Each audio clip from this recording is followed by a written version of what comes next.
नमस्कार, आप सभी का स्वागत है न्यूज़ 18 राजस्थान की इस विशेष प्रस्तुति संक्रांति शुभमस्तु में। मैं हूं पंडित चंद्रशेखर शर्मा। दर्शकों, आज हम जानते हैं मकर संक्रांति के महत्व व विशिष्टता लिए हुए उपायों के विषय में। दर्शकों, मकर संक्रांति यानी भगवान सूर्य का मकर राशि में प्रवेश करने का काल। जब सूर्य देव धनु राशि से निकलकर मकर राशि में प्रवेश करते हैं तब उस संक्रमण काल को मकर संक्रांति कहा जाता है। ये महापुण्य फलदायी और बहुत ही शुभ कालखंड हुआ करता है, जिसमें किए गए स्नान दान अनंत फलदायी होते हैं। प्रारब्ध काटने या कहें कि पाप मुक्ति का सबसे सर्वसुलभ व सर्वोपरि मार्ग है दान। दान यानी वस्तु, सेवा या विद्या को किसी को दे देना और उस पर से अपने स्वामित्व भाव का त्याग कर देना। जप, तप, दान आदि का महात्म्य अनंत गुना बढ़ जाता है कुछ विशेष पर्वों पर, जैसे कि अमावस्या, पूर्णिमा, ग्रहण, नवरात्रि और संक्रांति। वैसे भी कलयुग में आयु सीमित होने से हमें पुण्य प्राप्ति के लिए इन महापर्वों का विशेष लाभ लेना चाहिए। विशेषकर संक्रांति काल में किए गए स्नान और दान का विशेष महत्व हुआ करता है। यहाँ तक कि राजमार्तंड नामक ग्रंथ में ये कहा गया कि मकर संक्रांति के दान का कोटि गुना यानी करोड़ों गुना फल प्राप्त होता है। माना जाता है इसी दिन स्वर्ग के द्वार खुले रहते हैं, जिससे कि सभी धार्मिक कृत्यों के विशेष फल प्राप्त हुआ करते हैं। दर्शकों, अब हम जानते हैं कि कितनी संक्रांति हुआ करती है और क्यों महत्वपूर्ण है मकर संक्रांति ही। सूर्य भगवान के एक राशि में संक्रमण को सौर मास कहते हैं।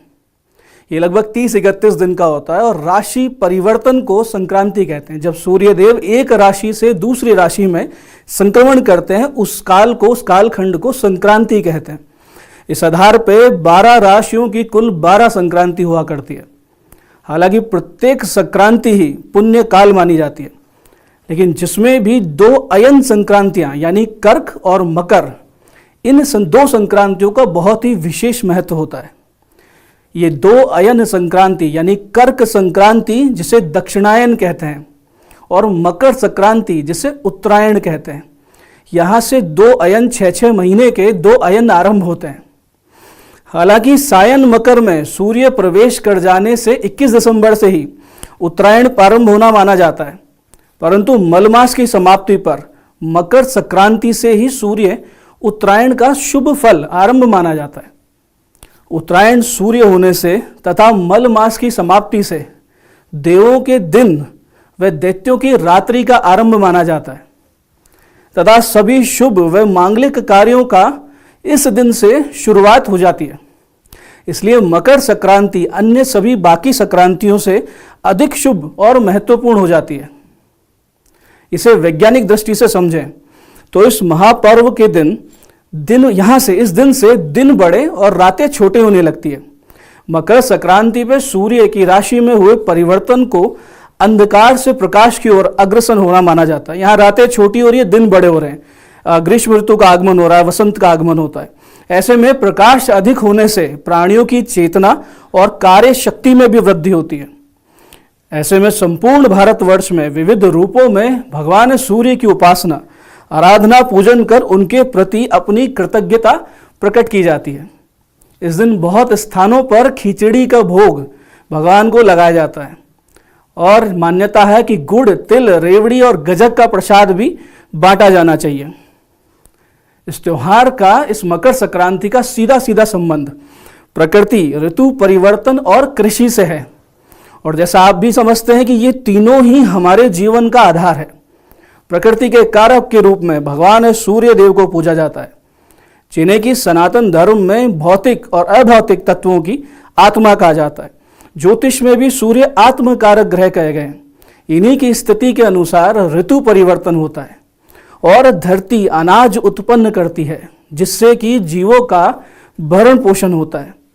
इस दिन तिल, गुड़ आदि गर्म वस्तुओं का भोजन किया जाता है, जिससे कि रोग प्रतिरोधक क्षमता में वृद्धि होती है, सर्दी से लड़ने की ताकत मिलती है। साथ ही संक्रांति से गुजर रहे पुण्यकालिक सूर्य की ऊर्जा हमें सीधे सीधे मिले, इसके लिए खुले आसमान में पतंगबाजी यानी पतंग उड़ाने की परंपरा भी है। दर्शकों, इसे ज्योतिषीय दृष्टि से समझें। सूर्य देवता धनु राशि छोड़कर मकर राशि में प्रवेश करते हैं। मकर राशि के स्वामी शनि देव हैं, जो कि सूर्य के पुत्र होने के बाद भी सूर्य देव से शत्रु भाव रखते हैं। अतः शनि देव के घर में सूर्य की उपस्थिति के दौरान शनि उन्हें कष्ट ना दें, इसलिए तिल का दान, सेवन, उपटन और तिल द्वारा पूजन मकर संक्रांति के दिन किया जाता है। चावल, गुड़ और उड़द खाने का धार्मिक आधार भी यही है कि इस समय ये फसलें तैयार होकर घर में आती हैं और नई फसलों की तैयारी की जा रही होती है। आप सोचते होंगे हर बार एक ही दिन ये त्योहार क्यों आता है।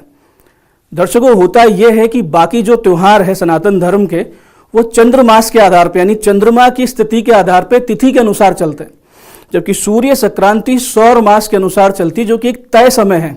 30-31 दिन सूर्य एक राशि में रहते हैं। हालांकि सम्राट हर्ष के समय यानी 1000 साल पहले ये संक्रांति दिसंबर माह में हुआ करती थी। ऐसे ही लगभग आज से 80-90 वर्ष पूर्व उन दिनों के पंचांगों के अनुसार मकर संक्रांति 12 या 13 जनवरी को आया करती थी। दर्शकों, शुभ मुहूर्त का एक विशेष महत्व होता है और इस वर्ष ये मकर संक्रांति 14 जनवरी को है, जिस दिन शुक्रवार रहने से ये मिश्रिता संक्रांति के रूप में जानी जाती है और रोहिणी नक्षत्र होने से इसे ध्रुव नामक संक्रांति कहा जाता है। दोनों ही ये संक्रांतियां बड़ी शुभ होती है, खासकर व्यापार करने वालों के लिए और कर्मचारियों के लिए बहुत शुभ संक्रांति बन के आ रही है।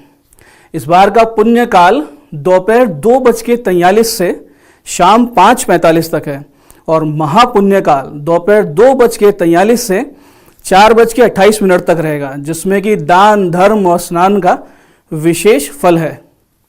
इस बार की ये मकर संक्रांति, इनका वाहन बाघ और उपवाहन अश्व है। ऐसी मकर संक्रांति किसानों और पशुपालकों के लिए बहुत लाभकारी, व्यापार में नुकसान देने वाली और मौसम में उतार चढ़ाव करने वाली हुआ करती है।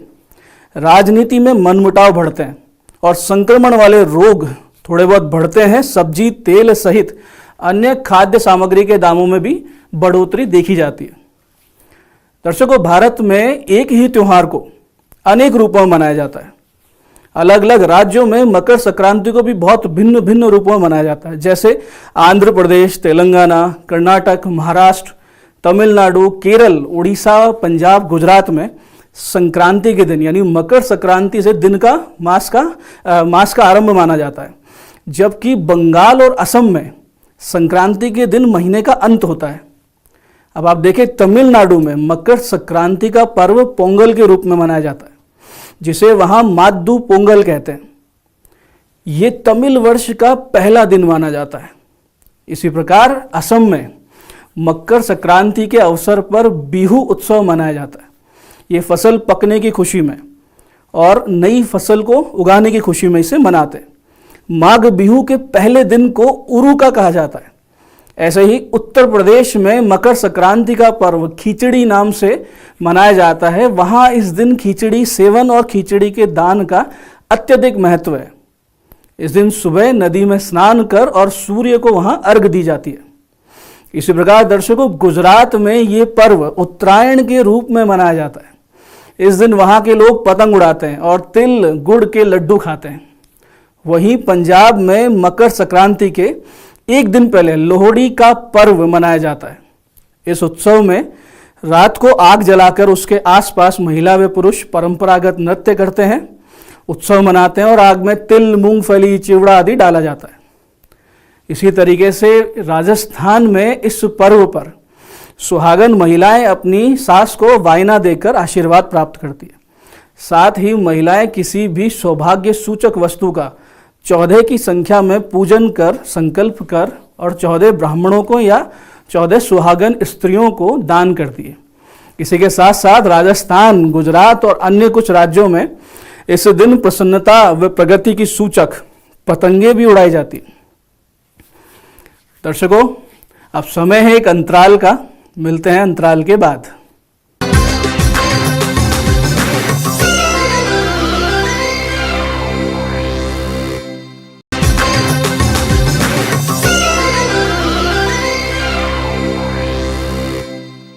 अंतराल के बाद आप सबका स्वागत है संक्रांति शुभमस्तु कार्यक्रम में। दर्शकों, अब बात करते हैं मकर संक्रांति पर किए जाने वाले स्नान, दान और विशिष्ट उपायों की। मकर संक्रांति पर स्नान का बहुत विशेष महत्व है, खासकर तिल मिश्रित जल से। यदि मकर संक्रांति पर स्नान किया जाए तो भगवान सूर्य, शनि और श्री हरि की कृपा प्राप्त होती है। एक मान्यता के अनुसार तिल की उत्पत्ति भगवान श्री हरि विष्णु के देह से मानी जाती है। अतः संक्रांति के दिन तिल से उबटन, स्नान, हवन, दान, भोजन, अर्घ और तर्पण का बहुत ही विशेष महत्व है। मकर संक्रांति पर यूं तो गंगा, यमुना या नर्मदा जैसी देव नदियों में स्नान होना चाहिए, नहीं तो आप अपने घर में भी नहाने के पानी में तीर्थ जल मिला सकते हैं। किसी भी तीर्थ का जल है, जैसे गंगा जल है, उसको अपने नहाने के पानी में मिलाकर स्नान करने से विशेष लाभ होगा। संक्रांति पर सामान्य जल यानी जो गर्म ना किया हुआ हो, रूम टेम्परेचर वाला, उसी से स्नान करना चाहिए। इसे नित्य कर्म कहा जाता है। और जैसा कि देवी पुराण में कहा गया है कि जो व्यक्ति संक्रांति के पवित्र दिन पर स्नान नहीं करता वो 7 जन्मों तक रोगी और निर्धन रहेगा। और संक्रांति पर जो भी देवों को हव्य यानी हवन और पितरों को कव्य यानी तर्पण देता है, सूर्य देव द्वारा भविष्य के जन्मों में वो वापस लौटा दिया जाता है, यानी इसका अनंत पुण्य फल प्राप्त होता है। अतः संक्रांति पर स्नान, हवन, तर्पण आप अवश्य करें। दर्शकों, जैसा कि हमने बताया कि इस दिन दान का सर्वोपरि महत्व है। इस दिन शुद्ध घी और कंबल का दान सद्गति की प्राप्ति करवाता है। शास्त्र अनुसार माघ मासे महादेव यो दास्यति घृत कंबलम स भुक्त्वा सकलान भोगान अंते मोक्षम प्राप्यति। ऐसे ही इस दिन विवाहित स्त्रियां यदि मिट्टी, तांबे या पीतल के बर्तन में कुछ सुपारी और यथा योग्य दक्षिणा रखकर मंदिर में दान करती हैं, यानी पुजारी को देती हैं, तो उन्हें सौभाग्य की प्राप्ति होती है। इस दिन के विशेष लाभ के लिए आप सभी सुबह जल्दी उठें और स्नान आदि करने के बाद तांबे के एक पात्र में, तांबे के कलश में, लोटे में शुद्ध जल लें। इस जल में थोड़ा सा कुमकुम और लाल रंग के फूल भी डाल लें। इसके बाद सूर्य की ओर मुख करके धीरे धीरे इस मंत्र का जाप करें, ओम गृहणी सूर्याय नमः। और ये मंत्र बोलते हुए आप सूर्य भगवान को अर्घ दें। इसके अतिरिक्त आदित्य हृदय स्तोत्र के 11 या अधिक पाठ अवश्य करें। इससे सूर्य प्रबल होते हैं जन्म पत्रिका में। सूर्य देव को लाल रंग का वस्त्र भी अर्पित करें। बाद में इस वस्त्र को किसी योग्य ब्राह्मण विद्वान को दान कर दें। साथ ही साथ गुड़ और गेहूं भी सूर्य देव को अर्पित करें और बाद में इसे निर्धनों को या जरूरतमंदों को बांट दें। दर्शकों, जिन लोगों की जन्म पत्रिका में सूर्य नीच में है, नीच राशि में स्थित है, या पाप पीड़ित है या निर्बल हो, वो लोग इस दिन यानी मकर संक्रांति पर सूर्य यंत्र की स्थापना करें, उसकी पूजा करें, तो इससे जन्म पत्रिका के दोष कम होते हैं और भगवान सूर्य की विशेष कृपा प्राप्त होती है। इसके लिए आपको ये करना है कि पूर्व दिशा की ओर आप मुख करें और कुश के आसन पे, कुशासन पे बैठे और लाल चंदन की माला से इस मंत्र का जाप कम से कम 3 माला या अधिक क्षमता अनुसार करें। मंत्र इस प्रकार है, ओम आदित्याय विद्महे सहस्त्र किरणाय च धीमहि तन्नो सूर्य प्रचोदयात्। ये सूर्य गायत्री है। इसके पश्चात लाल कपड़े में गेहूं व गुड़ बांधकर किसी भी जरूरतमंद को दान करें और फिर भगवान सूर्य को प्रणाम कर उनसे आशीर्वाद प्राप्त करें। ये उपाय उन लोगों के लिए भी कारगर है जो सरकारी नौकरी या राजनीति में करियर तलाश रहे हैं। दर्शकों, इस प्रकार अगर बहुत लंबे समय से कोई बीमार चल रहा है, कोई जीर्ण रोग है, तो उसके लिए ये मकर संक्रांति बहुत लाभप्रद सिद्ध हो सकती है।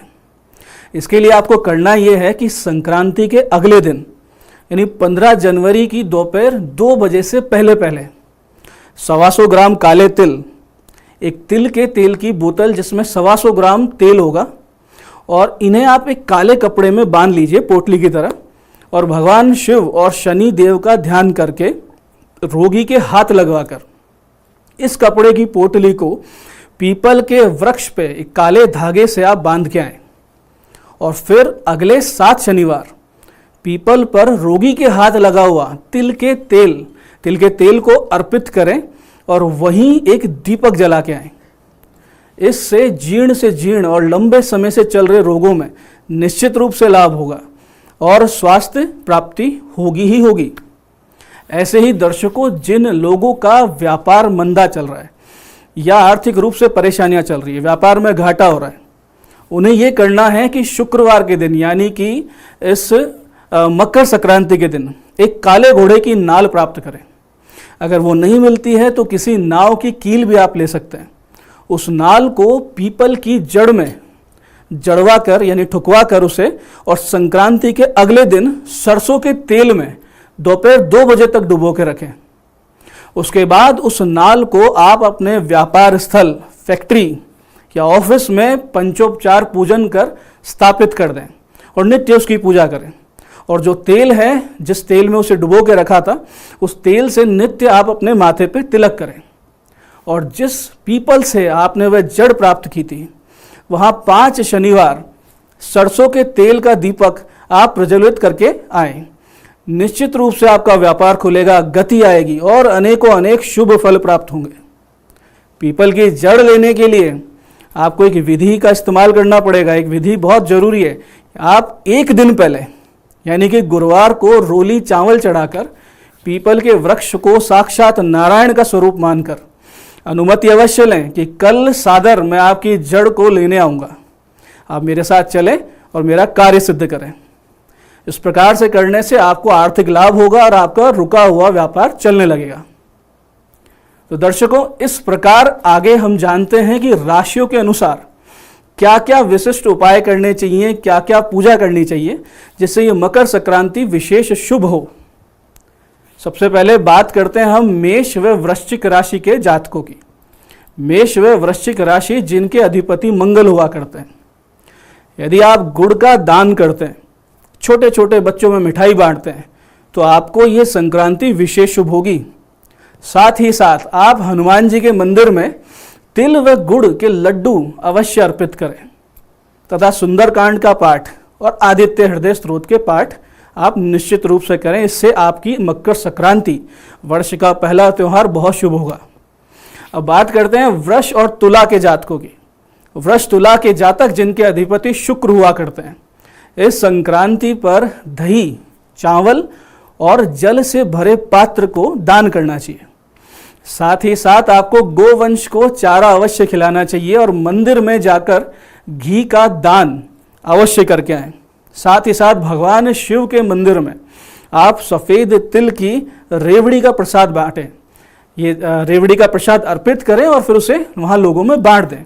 और साथ ही साथ यदि आप शिव तांडव स्तोत्र का पाठ करते हैं तो ये संक्रांति आपके लिए बहुत विशेष शुभ होगी। आगे बात करते हैं मिथुन व कन्या राशि के जातकों की।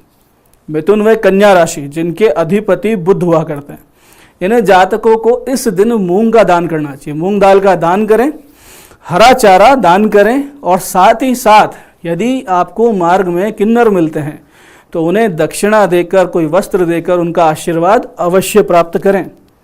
साथ ही साथ गणेश जी के मंदिर में आपको मूंग के लड्डू का प्रसाद अर्पित कर बांटना है। साथ ही साथ गणेश सहस्त्र नाम का पाठ यदि आप वहाँ मंदिर में करते हैं तो यह आपके लिए विशेष शुभ रहेगा। अब बात करते हैं अगली राशि कर्क की। कर्क राशि जिसके अधिपति चंद्रमा होते हैं, इन जातकों को सफ़ेद तिल और सफ़ेद मिठाई का दान करना है और महिलाओं को वस्त्र दक्षिणा देकर उनसे आशीर्वाद लें। वो महिलाएं आपकी बहन, बेटी, बुआ कोई भी हो सकती है।